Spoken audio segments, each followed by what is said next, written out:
Thank you, Mr. President, and I yield the floor. Mr. President, I note the absence of quorum. Clerk will call the roll. Mr. Alexander.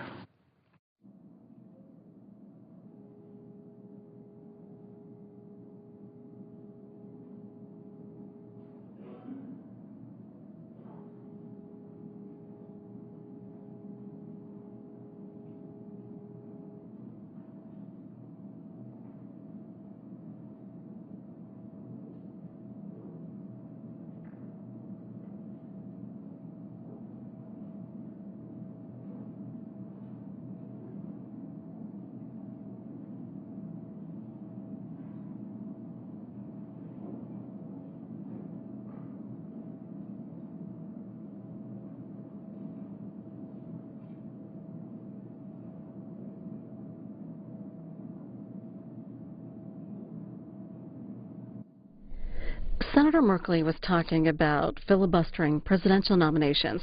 The Senate Homeland Security Committee held a confirmation hearing today for Jay Johnson, the president's nominee to be Secretary of Homeland Security.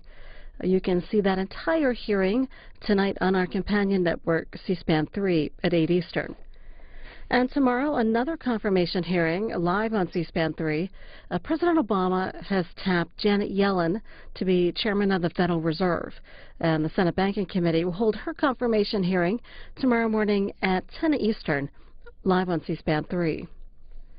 Today, the Senate is continuing work on a bill that would subject compounding pharmacies to oversight by the Food and Drug Administration. Here's more about that. Noah Bierman covers Congress and politics for the Boston Globe, also covering debate in the Senate on the compounding pharmacies bill. What's the purpose of this bill? Well, it's a response to what's considered a gray area in the regulations of compounding pharmacies. These are the pharmacies that sound like pharmacies and do a lot of the things that the kind of pharmacies that, you know, the mom-and-pop pharmacies down the road do. But in fact, they are mixing huge batches of drugs and acting like manufacturers. And the country learned that they weren't actually being regulated very adequately after a huge tragedy last year that originated in Framingham, Massachusetts, just outside of Boston. One of these compounding pharmacies had contaminated drugs that were shipped around the country to more than 20 states, creating a fungal meningitis outbreak that killed more than 60 people and made more than 700 more ill. And there are still others who aren't officially diagnosed who are having all kinds of odd symptoms. It was a terrible, terrible thing, and it happened because of one individual company in Massachusetts that was not being inspected or regulated, and they had a bad batch of drugs that were going out to people who needed steroid injections. Well, you mentioned that Massachusetts company in your article and your tweet yesterday on the procedural vote in the Senate. The tweet said, Senate passes key vote to regulate pharmacies. Response to deadly meningitis outbreak started in Massachusetts last year. Why wasn't the FDA responding to these sorts of pharmacies? Well, there was somewhat of a gray area in the law. The FDA was responsible for these pharmacies, but there had been a court ruling that had put some of their responsibility into question. Now, since the outbreak, the FDA has actually been involved more heavily in inspections and is finding problems with other pharmacies. But this law is to clarify that, and it also creates a new voluntary category, which is somewhat controversial, allowing some of these large pharmacy manufacturing facilities to register themselves and submit themselves to more FDA scrutiny, similar to the kind that a traditional drug manufacturer would undergo. Who are the bill's main sponsors in the Senate? In the Senate, it's Tom Harkin, who's the head of the Help Committee, and it is Lamar Alexander, who is the Republican ranking member of that committee. It's got widespread support, so you don't really have a division between the parties here, and in fact, Senator Alexander, like many other Republican senators, comes from a state that was very badly affected by this outbreak, and so he has a very personal and strong connection to trying to make sure something happens. Republican Senator David Vitter of Louisiana, however, has an amendment that deals with health care. How does that tie into this bill? What's he hoping to do? Well, in large part, the big picture is he's trying to draw more attention to what he sees as flaw in Obama's health care law, the Affordable Care Act. This is something he's been doing to a number of bills over the last few months, trying to put an amendment and trying to put a delay on these bills to bring attention. The specific piece of the amendment that he has here has to do with members of Congress and their staffs and which ones of them are covered through health care exchanges, which the law requires most members and their staffs to be covered by, and those who might be exempted from that requirement, because he is making the point that people should not exempt themselves from this requirement of the health care law because it would show the hypocrisy of those in the lawmakers. And it's likely his amendment won't be part of the final Senate bill? I guess it is possible it could pass. The key question here is how much of this amendment he uses as a procedural delay, and at this point it really wouldn't be that much. To my staffer, Michael Inakai, for the remainder of the evening. Without objection. Thank you. I ask unanimous consent to speak for up to 15 minutes as if in morning business. Without objection. Thank you, Mr. President. 5 days ago, Typhoon Yolanda devastated the central Philippines. As a Category 5 super typhoon, this was reportedly the strongest storm ever to make landfall anywhere in recorded history, sweeping away almost everything in its path. Nearly 10 million people were impacted by this super typhoon, and tens of thousands of homes were destroyed. 80 to 90% of the homes in Ormoc City, the second largest city in the Leyte province, are gone. The stories of loss are shocking and heartbreaking. We don't yet know the full extent of the devastation that this typhoon has brought to the Philippines. Local authorities estimate as many as 10,000 people may be dead in the Leyte province alone, one of the hardest hit regions. The State Department has said roughly 3,000 Americans were impacted when the storm hit. Our embassy in Manila is coordinating with U.S. agencies to locate these Americans and to bring them home. The U.S. and the Philippines share a special bond, rooted in strong cultural and historical ties between our two countries. In Hawaii, where more than 197,000 Filipinos have made their home, we know this bond well. Our Filipino community has been a part of the islands for more than 100 years, and many at home maintain close relationships with family and friends in the Philippines. My deepest condolences go to those who have lost family and friends in this tragedy. Although the storm is over, our work has just begun. Millions of survivors are without clean drinking water, food, shelter, or power. Rescue workers are attempting to reach isolated coastal communities, but debris and downed power lines are blocking road access. The United States government is helping the Philippines to recover. We have provided $20 million in humanitarian aid and deployed a disaster assistance response team to support the Philippine government. These experts will help to assess the extent of the damage and determine what resources remain to be added. The United States Aid Office of the U.S. Foreign Disaster Assistance has shipped relief supplies, including shelter materials and hygienic supplies, to help around 10,000 families. We are partnering with the United Nations World Food Program to provide $10 million in emergency food assistance because close to 2.5 million people will need food assistance over the next 6 months.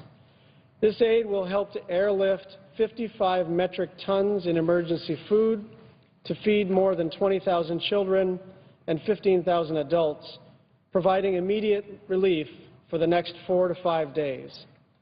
And it will bring more than 1,000 metric tons of rice to feed 60,000 people for a month.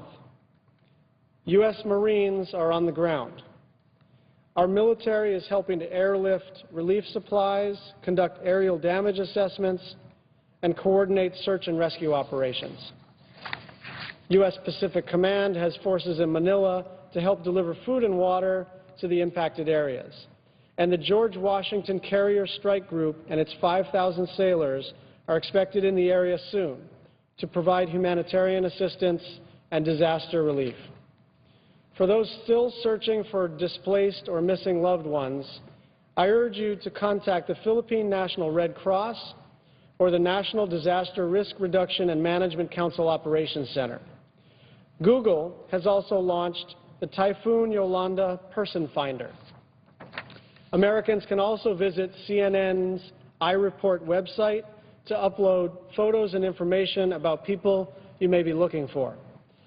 The challenge before the Filipino people is great, but the Philippines is a resilient nation and a true American ally, and they need our help. Please donate. I'm proud of our local organizations in Hawaii collecting donations to help survivors and the families of victims. The Philippine Consulate in Honolulu, Filipino Chamber of Commerce, Filipino Community Center, Congress of Visayan Organizations, and Kokua Philippines have all stepped up in this time of tremendous need. A full list of organizations is available on my website, shots.senate.gov. You can also text AID to 80108 to give a $10 donation to the MGive Philippines Typhoon Disaster Relief Fund.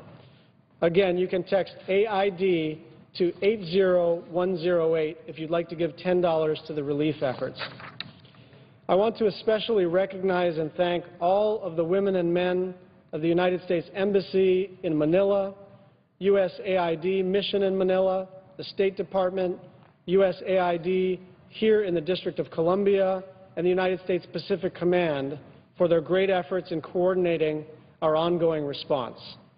Today, I introduced a resolution expressing the support of the United States Senate for the victims of the typhoon, along with several of my colleagues. I thank Senators Menendez, Durbin, Cardin, Rubio, Hirono, Tom Udall, Boxer, and Begich for co-sponsoring this resolution. I ask unanimous consent that the text of the resolution be included for the record. Without objection. As the Philippines begin to recover from this tragedy, I ask that we all pledge together to work with them.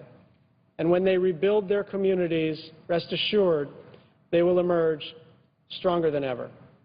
I yield the floor and suggest the absence of a quorum. Clerk will call the roll. Mr. Alexander.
Part of the focus on Capitol Hill this week is on two committees meeting to reach a compromise on the budget and the Farm Bill.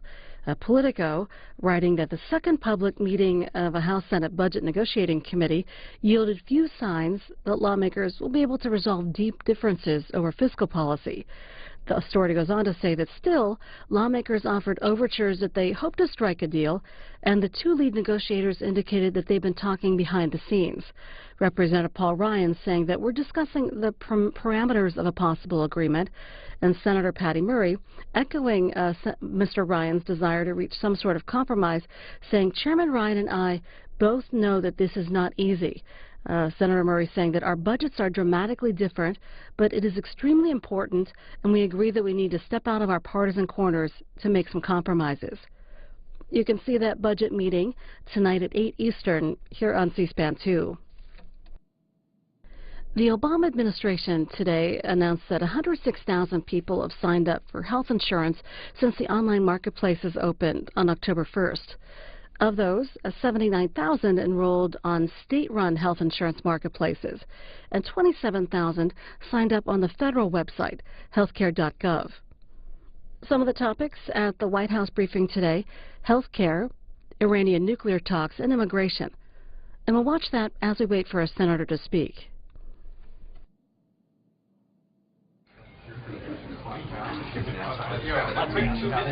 Was it?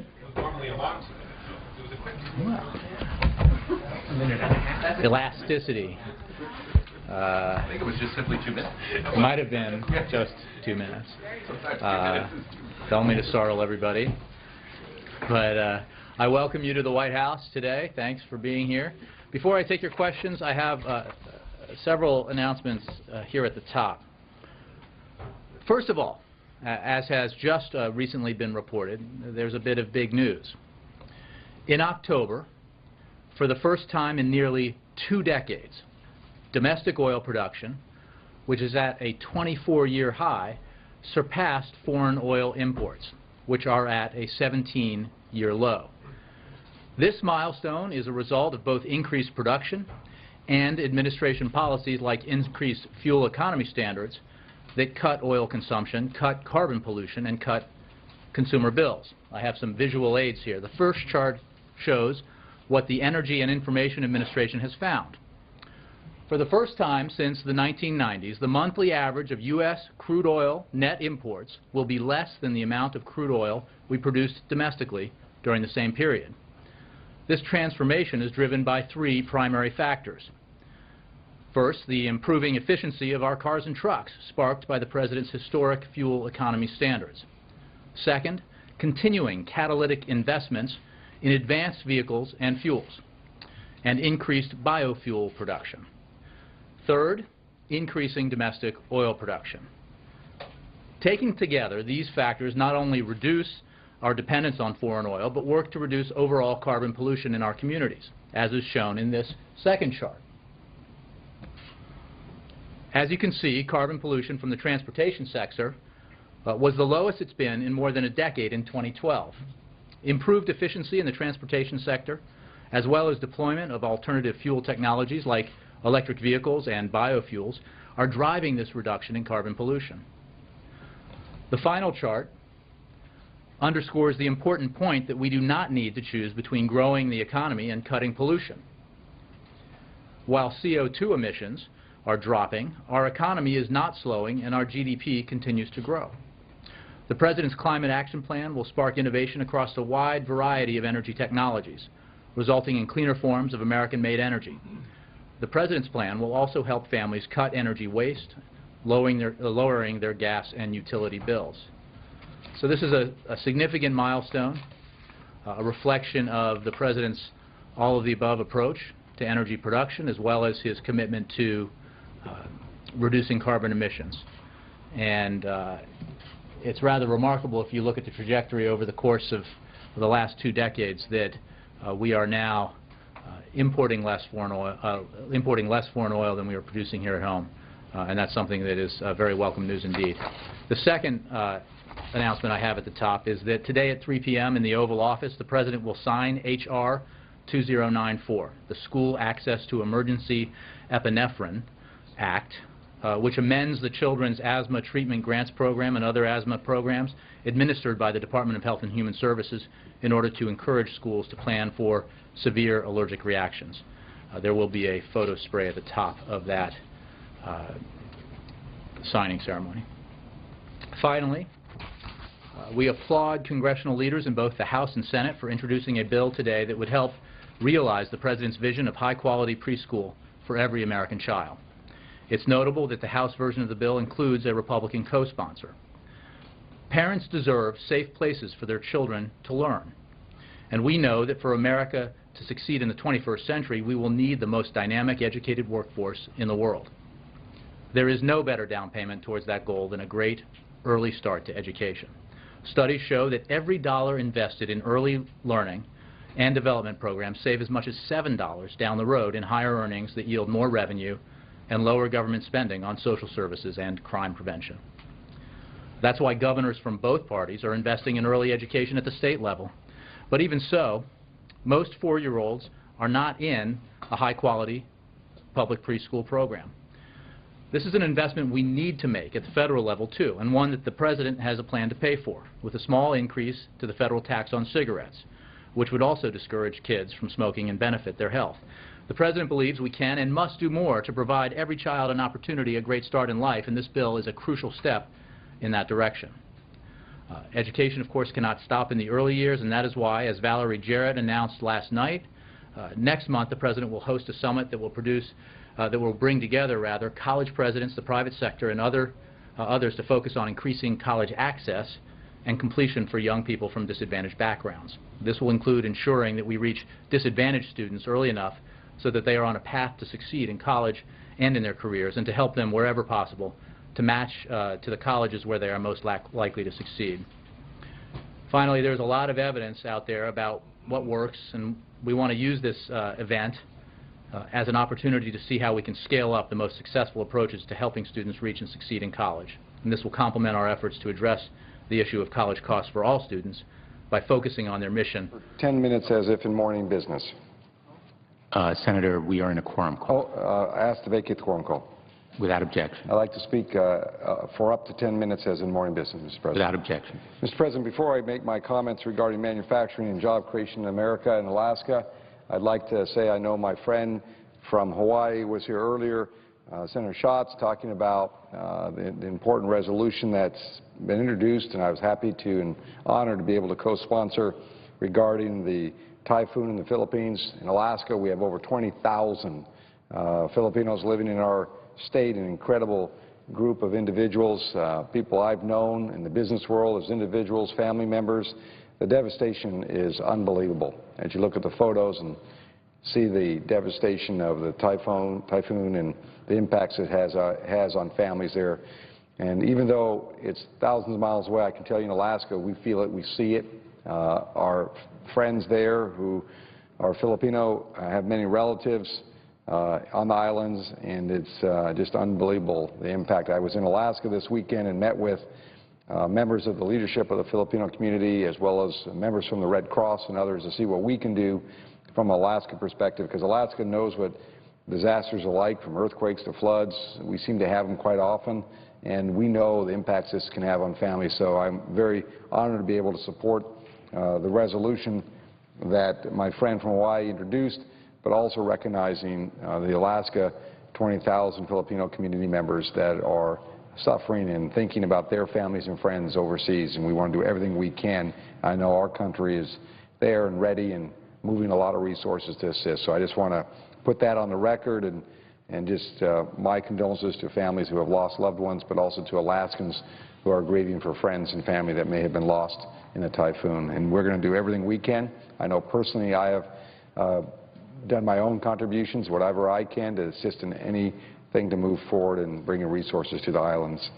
But, Mr. President, I also came down today to talk on the floor about the need for additional job creation. We have already, this first 10 months of this year, created 1.9 million new jobs, higher than last year at the same time, which is a good start, but more needs to be done. I know Senator Coons and Senator Durbin and others have been discussing manufacturing jobs in America initiative.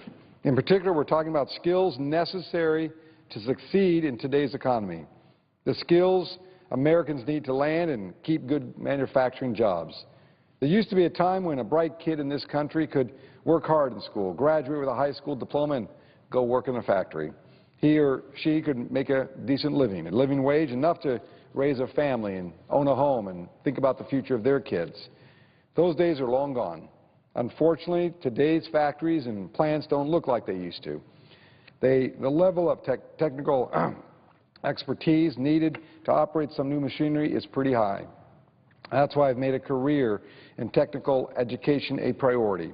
We need to have options for the bright kids after high school or that mid-career worker looking to shift gears. My own state of Alaska is already a leader in career of technical education, CTE. As these programs continue to innovate and change across the country, Alaska is in the forefront. I see it when I travel around the state, from career pathways in high schools to creative programs at the University of Alaska system. My state is a leader in career and technical education. To address these issues, I've introduced a bill investing in innovation, or otherwise called I-3, which takes a look at what is happening in our local schools and puts resources to what's working. It supports and expands programs that are helping improve student achievement. This bill requires 25% of the money to go to local rural communities, because so many programs sometimes forget our small and rural communities, not only in Alaska, but throughout this country. I've also introduced a career readiness package of legislation focused on career and technical education. One of the bills in this package is the Counseling for Career Choice Act. This bill will help fund stakeholders in developing comprehensive career counseling models that emphasizes guiding students to productive careers. Our counselors are in unique positions to help expose and guide our students to post-secondary opportunities, to help prepare them for high-demand careers. This bill makes sure our school counselors have the resources they need to emphasize all types of post-secondary education, not just the traditional four-year degree.